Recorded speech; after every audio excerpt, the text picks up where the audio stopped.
everybody, and welcome to this episode of Discussing Digital.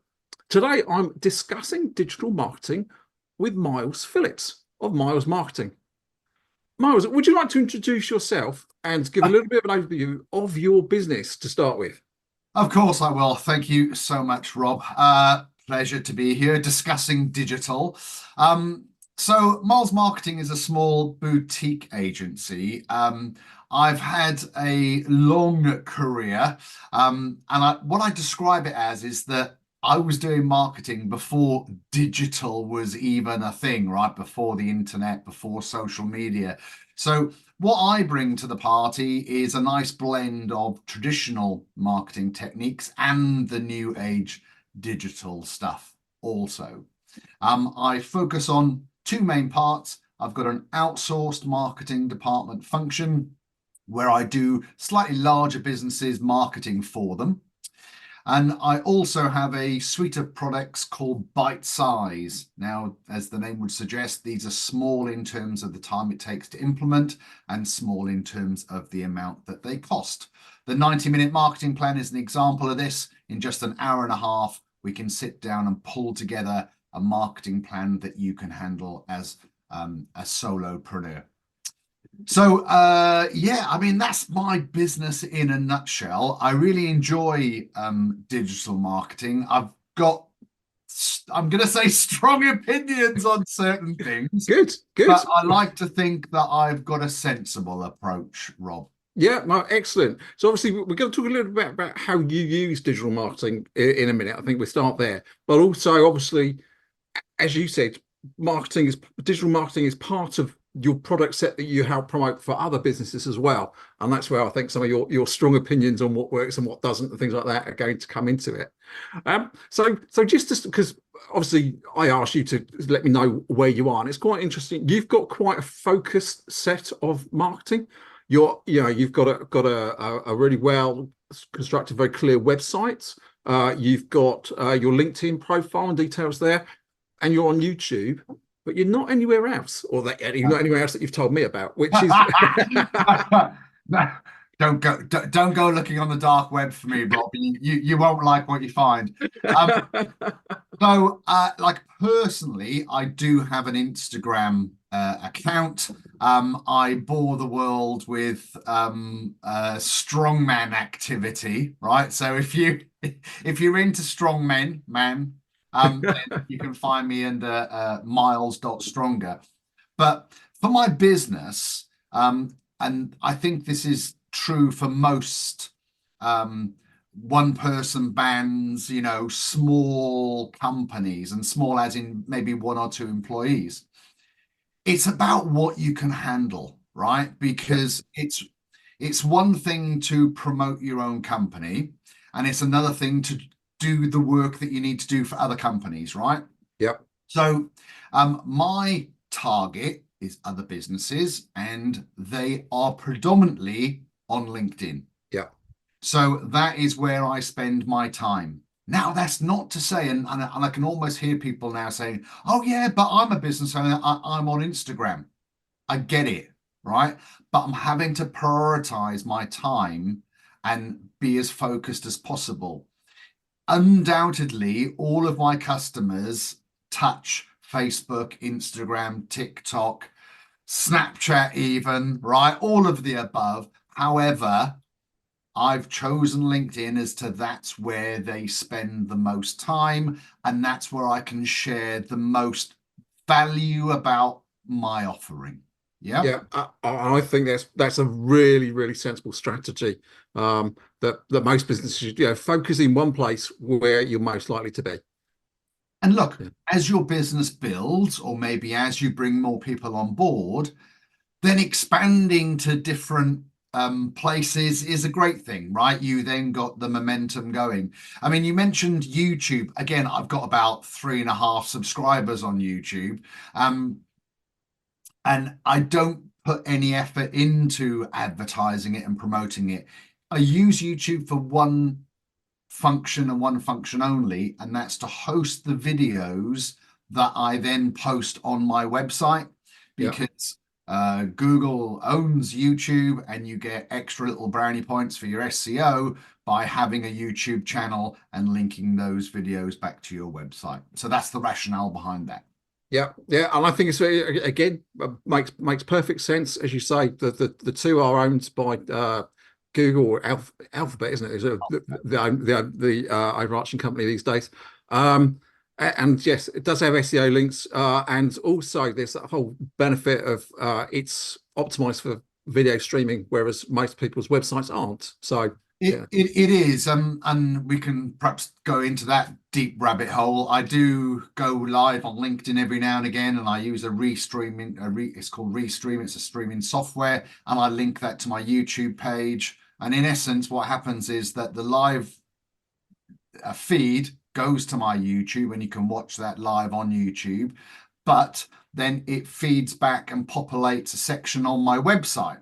So again, it's updating my website with fresh content without having to sort of touch it or do anything to it.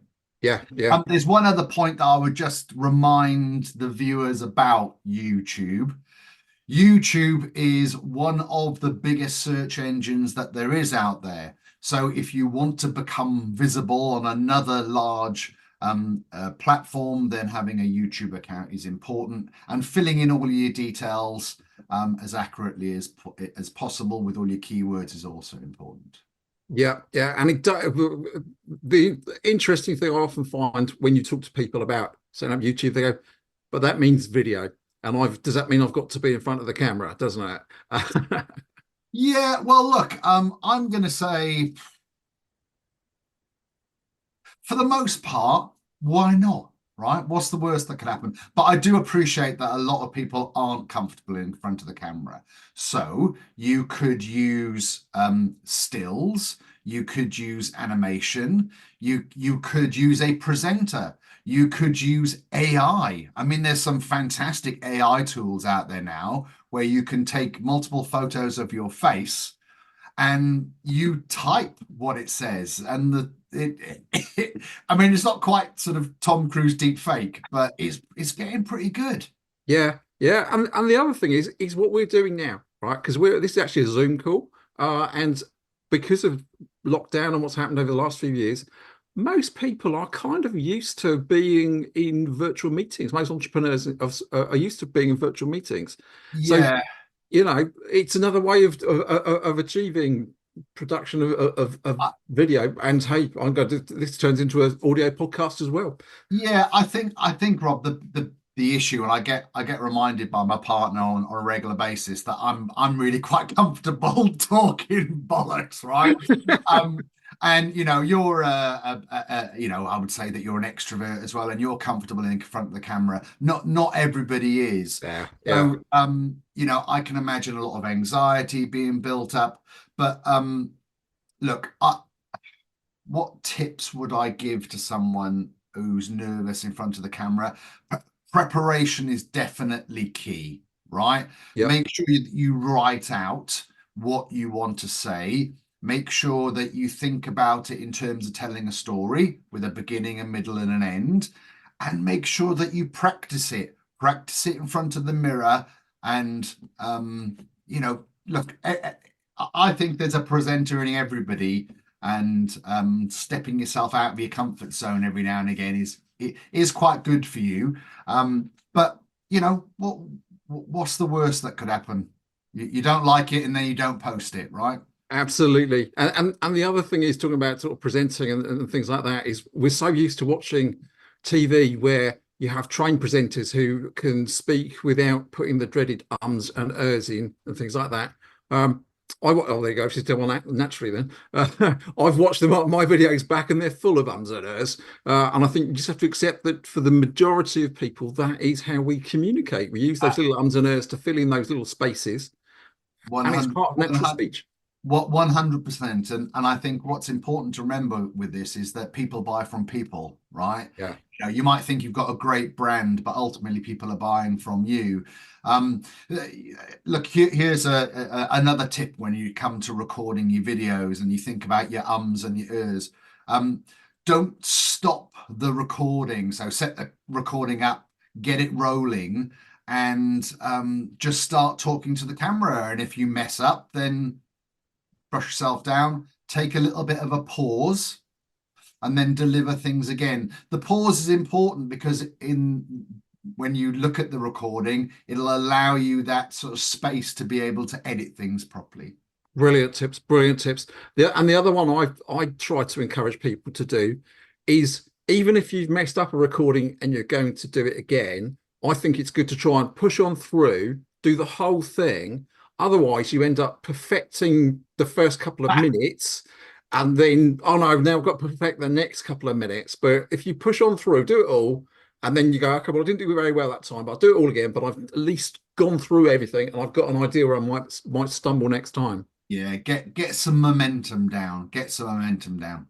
Yeah, yeah. Goodness me, we All right, didn't even know we were going. We didn't even know we were going to go down that whole avenue there. But we've it's got a little bit off piece, but we'll rate. It's all part, but it's all part of the digital framework these days, right? absolutely. And funny, I think you mentioned sort of like you briefly touched on brand awareness in part of your last part of your comment there, and I know that's quite a big thing that you like I said, you'd like to have a bit of a chat about as part of this. Before we jump onto my bugbear brand awareness. What one just want to add in about video, right, is that certainly with the latest update of Google and the whole SEO realm, video is becoming a lot more important. So not only should you think more about including more video, especially on your website, but what video does that text doesn't is it adds dwell time to people being on your website. So one of the parameters that the search engines look for is how long do people stay on certain websites for? And if you've got a video embedded into your website, then you're almost guaranteed that by people watching it, they're up in there. It's called dwell time, the amount of time that they're on your website for, and that gives you extra ticks in the boxes with Google too. Yeah. Sorry, I No. can't resist but throwing these things out there. No, it's really good, really good. The more things you want to throw into the conversation, the merrier. So Let's talk about brand awareness. Okay. Yeah. Now, Rob, I know you're prodding me slightly because it's one of my big bugbears. I get to meet with a lot of people, and this is a catch-all terminology that digital marketers use when actually they've delivered very little for you when you spent a lot of money. When you are Nike, Adidas, right, sports companies, when you're Unilever, when you're very large brands, Amazon, right, then spending some of your millions and billions of marketing money on just raising awareness about your brand adds to the mix. Okay. When you're MilesMarketing, right, or when you're Red Knight Solutions, and like lots of SMEs out there, when your marketing spend is very precious, spending time and money on creating awareness, which translates into nothing, bullshit, right? It is a complete waste of your time. In my opinion, what you want to be trying to do always is to drive some engagement with your brand. Just because someone might have seen it for a split second on a feed, and that will be a metric that some digital marketers will say, oh, but we had 10,000 impressions, and that means that you've had brand awareness. Well, you tell me, Rob, you scroll through Instagram, you scroll through your feed with LinkedIn, you're leaving these impressions, but have you really absorbed a brand? Have you sort of stopped and thought, oh, I need that product? And the answer is no. Yeah. So what I would always encourage with small brands is get noticed, get involved. when people interact with you, that's when they become more familiar. That's when they're much more likely to engage with you and do business, which is what we want. Yeah. And what I think people should be doing is trying to map out their customer journey and their interactions. So, and think about them being meaningful and not passive. So when you engage with someone on social media and you follow them, so let's use LinkedIn as an example. If you go to someone's LinkedIn profile, there's a little bell icon now in the Yeah. header. If you click on that bell, it's a bell for notifications, just like you get on YouTube. And then every time that person posts, you get notified. So if you're really interested in engaging with this particular person or brand on LinkedIn, then getting notified when they post, you can look at that post very soon after they post it and consider whether or not you want to engage with it and support it, is what I would say. So I'm not saying you should like and comment on every single thing that person does, but if you've got something to add, right, then make a meaningful comment. And you're starting to get that engagement, right? This is not about just that person being aware of you. This is about you actually starting a conversation and being part of the community. Yeah, totally agree. And as you say, that's where you start engaging. And then once you feel like you've engaged, you can maybe send that connection request with a little bit of a comment around the fact you saw their post and it resonated with you. That sort of thing. Rob, look, I'm going to say, I don't know whether or not this is for adult ears, this particular podcast, or whether there be little ears listening to it. But, it's a little bit like going out on a date and, grabbing hold of their bits before you've sort of asked them their name and sat down and had a nice little drink and a conversation. It's rude. Yeah. And people get confused between real life and the internet and all things digital, right? Yeah. And what I would, and this, I'm getting on the, I'm No, sort no, of feel free to get on the high horse. I'm getting on the high horse, right? But here's a strategy that I think you should use on LinkedIn specifically if you want to engage with people, if you want to pick targets, if you like, right? Please don't send them a DM straight after a connection request, right? Ramming your products down their throat. Ring the little bell, start to like and comment on their posts, and just do this for an extended period of time until they start to sort of, strike a rapport with you. 9 times out of 10, they will ask you for a connection request, right? There starts to form a different dynamic here. How flattered would you be if someone left a comment today, Rob, about your lovely shirt? Yeah. Oh, right? Very flattered. Yeah. You would be, oh, that's nice. Someone's left a lovely comment about my shirt. You're going to remember who that person was. Yeah. Right? Yeah. Then the next time they comment about whatever it may be and you start to get an interaction, you may be like, hang about, this person knows their onions. The next time I need to buy some onions, I'm going to think of that person. Yeah, no, you're absolutely right. And particularly about that whole connect DM with a pitch. I don't know if it's a term that everyone uses, but a few people that I know refer to that as a pitch slap, and it's just a really bad thing to do. Oh, I had one this morning. Dear Miles, I see that we've got a few connections in common. Would love to connect to get to know you better.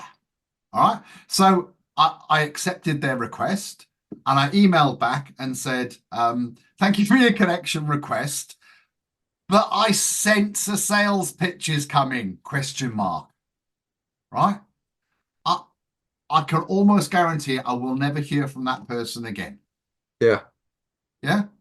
And people say it works. And, the numbers don't lie. right? If you send out 10,000 messages, you will get some success with some people, right? What I would say, Rob, is what's the quality that you're getting from that? In my opinion, you're preying on the weak and the vulnerable with that type of approach. Yeah, Yeah. yeah. And in my opinion, that's not the way to go about your business. No, no, do you know what? I completely agree with you. And I've often just sit there and think, why do you think that's actually going to work with anybody, let alone the weak and the vulnerable? You know, it's certainly on. It just sits to me and go, surely nobody does that. You know, thanks for But connect. Whack. Here's the thing. they, they, they do. Yeah, They do. And it's generally, you see, it's people that are desperate, that yeah, perhaps their business is struggling and they're really reaching for any straw they can, yeah. right? And that's where I think it's not part of my value set, right? No, no, I agree with you. And I suppose linked to that, it'd be interesting to have a little bit of discussion again. We haven't really planned this, but I know there's some people that use third-party automation tools, sort of like to automate connection requests and things like that. Do you advocate that sort of thing at all? I'm guessing maybe not from what we just said, but Um, maybe it's still part. Yeah, there's a so part in some strategies where it works, but look, it it really depends what your objective is, right? If you want to have the most connections on LinkedIn that you're not connected with and don't know you and won't interact with your posts, then knock yourself out. yeah, Right? Um, what I and they'll take your money, believe me, right? And you can spend quite a lot of money on this. I think that through just a little bit of time and effort and without Sales Navigator, you can actually find your key targets yourself, yeah. right? No, And you can adopt this philosophy of not connecting with them and interacting on their posts and building relationships there, because I think what's important to remember, it's not all about that particular target. What's really nice about LinkedIn is that your bio, right, it goes everywhere with you. yeah. So when you do make a meaningful comment, it's not just your intended target, the post maker, that gets to see it. It's the other people that are commenting on that post too. Yeah. And then it's their connections when they comment on the post, they also get to see it. It's a really clever way to get your name out there. Yeah, yeah, and I mean, as we sort of gone down that a little bit, um, it, it, people don't realise that that with that mechanism, obviously the two things that go with it when you make a comment onto somebody's post are your profile picture and your headline. So do you have any sort of, as part of the kind of like the work you do when you're working with clients, do you have any advice on what's best to do with those two bits of digital real estate on LinkedIn? Yeah, I do. I can't help but give away the secrets now, you see, Rob. Um, so first of all, listeners, I'm really sorry to break this news to you, but there's no such thing as a new idea, right? All the ideas have already been thought of, and what we should do is plagiarize what other people do and just make things better, right? Yeah, So the first of all, the headshot, the picture. What should the picture be? Should it be a professional headshot or should it be something a little bit more casual?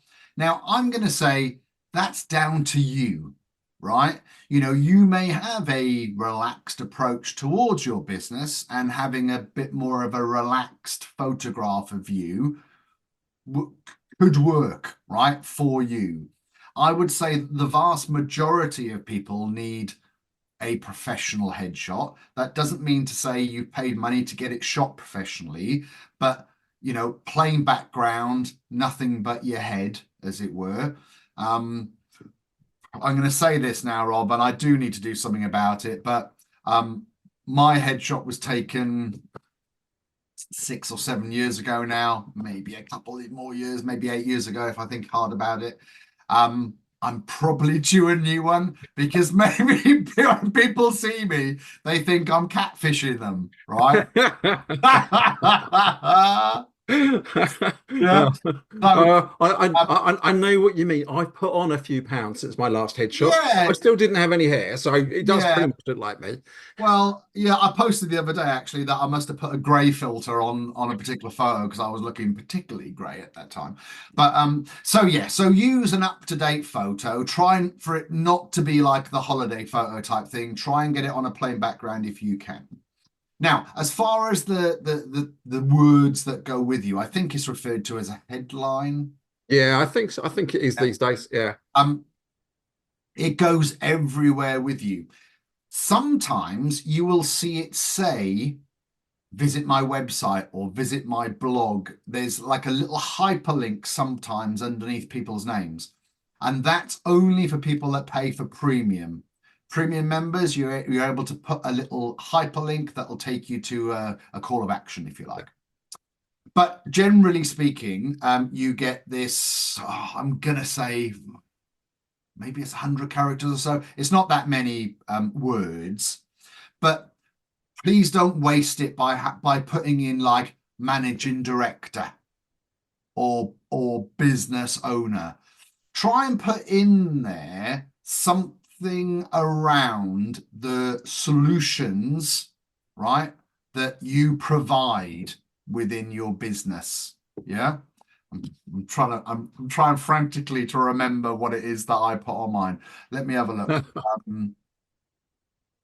So on my LinkedIn, I've currently got outsourced marketing, and I've actually used some emojis. There we go. Mhm. There's something that people asked. Can you use emojis? I'm going to say yes, because Yeah. I as long as they're relevant, they actually make your headline stand out slightly. yeah. Yeah. No, I think you're right, and I think mine might be lacking, or I might have tweaked it recently and put some in, but I'm not sure. Not going to swear to that. Yeah, I mean, mine says I've got a couple of little chart emojis and money emojis, outsourced marketing, the 90-minute marketing plan for SMEs, and then a swag bag, Yeah. right? So it's very descriptive about what I do. Would you like me, Rob, to see what yours Go says? on then. Go on. Tell me how bad it Right. is. I'm not going to tell you about how bad it is because I'm not about sort of shaming people. I've got a feeling it might say something horrible like digital marketing guru or something, which is a word I don't like. Let's have a look. It says helping businesses and coaches grow their visibility, credibility. I'm guessing it then says online. It's like dot dot dot. Yeah, They're something like that. helping businesses and coaches grow their visibility, credibility, and profits through digital marketing, social media, web, SEO, video, content creation, Ad Smart from Sky TV. Oh, there you go. That's not too bad. Pretty good. Reasonable, reasonable summary. I think what's important to note, Rob, is that not all of that Yeah. piece of text is visible straight away. Yeah. Yeah. And as you Right? said, there was that dot, dot, dot there. So Yeah. that's an interesting one to look back at. Yeah. So at the moment, in your bio specifically, it says helping businesses and coaches grow their visibility, comma, credibility. It doesn't even finish the word credibility. Yeah. So at the moment, I still don't know what you do. Yeah. Yeah. From that little bit. I know you help businesses and coaches grow their visibility, but there's nothing else descriptive. So look, No, no, that's good. I've got some homework to go and look at that. so all I'd be encouraging your listeners to do is to just play around with it. Like you can update it. People don't get notified when you've changed your bits and bobs anymore. So update it and then go and see how it looks. That's very much as well about, the headline banner that you put on LinkedIn Yeah. and your little face. Like depending on how people view it, that sort of moves about. Mm. And I see a lot of people, they put text on the left-hand side of their banner, but everyone's head covers that piece up anyway. Yeah. So just be aware of positioning when you're sort of doing these things. Yeah, really, really good tips. And also check it out both on a desktop PC and on a mobile, because And on a mobile. Yeah. yeah, because you'll see they'll come across differently. So And that's really good. Um, I'm really conscious that actually we've been chatting for quite a long time, and we've got loads of stuff that we share, which is brilliant. But we probably ought to kind of head towards the end of our conversation, because yeah, I mean, although we could chat all day from the sound of it, so, because it's been a really good conversation. So a couple of things well, there's three things I normally do. Is one is ask about a really successful post. Now you mentioned one that you'd actually helped a client produce. So do you want to just tell a little bit about that, and then we'll ask my two standard questions about good and bad tips. Okay, so I manage LinkedIn profiles specifically for a couple of my customers. This was one of my customers who is an industrial powder coating company, right? Now, they're looking at a business-to-business relationship, and we use LinkedIn predominantly as their communication method. And we post lovely photos of things getting sprayed and painted and all that sort of jazz. However, every now and again, when the owner gets a bee in his bonnet, we write a rant. And this particular rant was about, can't remember what it was about now. It was probably about quality of service or Staff retention. It was. Oh, sorry, that's right. Yeah. It was it was about 18 months ago, actually. It was about staff retention. And it was we were posing the question, was it about education and the fact that there wasn't enough training courses coming in with apprenticeships within the industry? Was it down to them as a business not being able to retain their staff because they weren't offering good enough packages? Was it about attitude of a new generation? Was it about Brexit? And so on and so forth. Now, managing this particular post was hard work because, as we know, there's a golden hour and a half when you post on LinkedIn that you should be replying to comments and being interactive. And you've got the stats in front of you there, Rob, but there were hundreds of comments and hundreds of likes. Yeah. Ended up in something like 85,000 impressions, which is the amount of eyeballs that got to see it. And we struck on a chord that resonated with other people. And we had people from all around the world making comment. And the conclusion was that it wasn't one thing. It was a perfect storm, if you like. It was the attitude of a generation who didn't want to put in a hard day's work. They wanted to be OnlyFans stars or internet sensations or whatever. It wasn't just Brexit, although that did make a difference because people in Australia, people in Canada were experiencing the same things. Predominantly, they all did cite that it was a lack of investment in the next generation and teaching people skills. Yeah, yeah. I was saying, you mentioned about being all around the world. I'd be a liar if I said I had read all of the comments there, but I did read quite a few, and I could see there's people from Canada, Australia, America, all around the world. But it's it's a British-based company, so Yeah. it was a really interesting how, as you say, you just hit the right chord or the right note at the right time, and it just resonated with everyone. And this is the nice thing, Rob, about LinkedIn, specifically LinkedIn and the way in which it works, right? You don't get this on Instagram and the other and Facebook and the other platforms. It was because somebody had made a comment, then their connections got to see that post with that comment.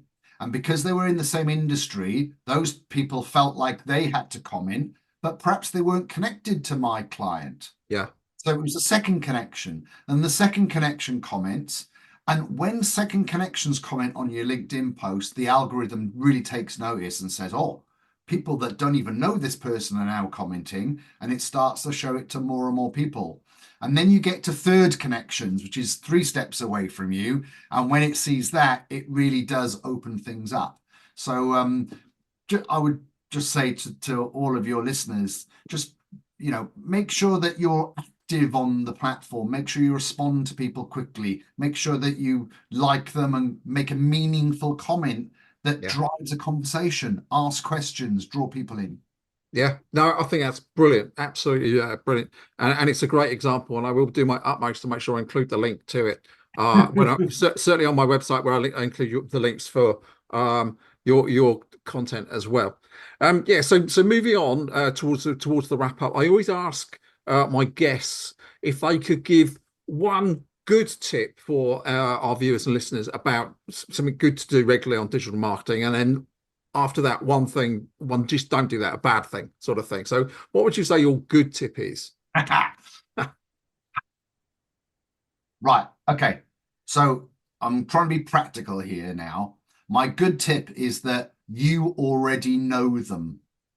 So this is about your current customers and your past customers and people that you come into contact with.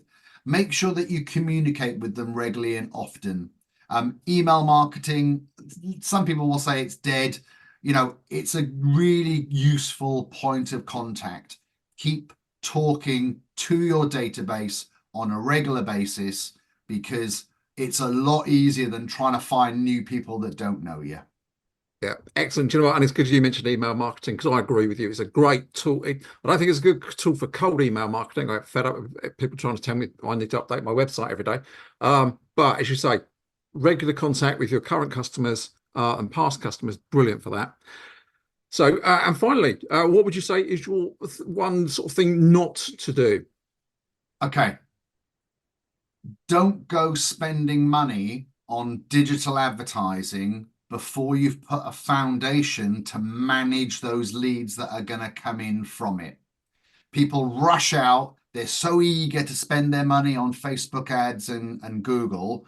And, I'm not saying you shouldn't, right? It's a very good way of getting leads. But if your website is not sorted out, if your landing pages aren't spot on, if you haven't got a CRM to bring that data and manage it properly, you're basically pissing in the wind, right? So do the fundamentals first. Make sure you've got a good CRM system in place.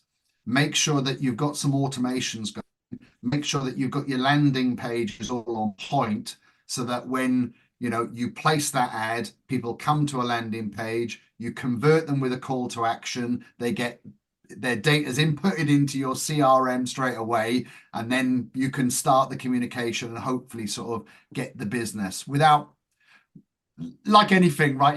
The house don't get built without the foundations. Yeah. So Yeah, no, perfect, absolutely perfect. And linked to don't spend money on, I'm just going to add on Facebook, don't boost posts. and you know what? I I sometimes have to sort of check myself, because I tend to spend a lot of my time telling people not to do certain things. Like, all of these things have their place, right? But there's a way of doing everything, Yeah, and there's a way of doing things badly. And I, I have more conversations with people that say they tried something and it didn't work, and then they're completely against it, when actually it was never going to work. yeah, yeah. All right, because they haven't done it properly. Yeah, no, I think you're absolutely right there as well. So, obviously, you've shared loads and loads of good advice. So I'm sure our viewers and listeners are going to want to get in contact with you. I will put all your, I will put all your links on there. But what is the best way for them to reach out and get in contact with you, Miles? Look, any way that they want to. You can, fill in the contact form on my website. You can connect with me on LinkedIn. There's no hard sell with me at all. I absolutely would have a conversation with anyone about their marketing. The conversation is always free.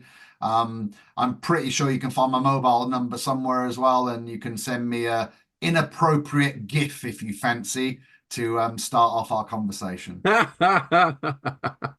Oh, brilliant. Right. Well, it'll be interesting to find out how many people take you up on that offer. So just remains me to say thank you so much for spending time with us today. I've really enjoyed our conversation. You shared so much.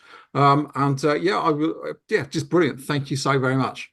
Rob, look, thank you for having me. And in all seriousness, I think what's really important for your listeners and viewers to take away from this is use a professional when it comes to your digital services. You know, please consult people whose jobs it is to make sure these things work for you, and that you've got the right foundations in place, because yeah, we don't want you to waste your money. We want you to enjoy your sort of your marketing experience, if you like. Fantastic. Great advice right up to the end. So thank you very much. Brilliant. You're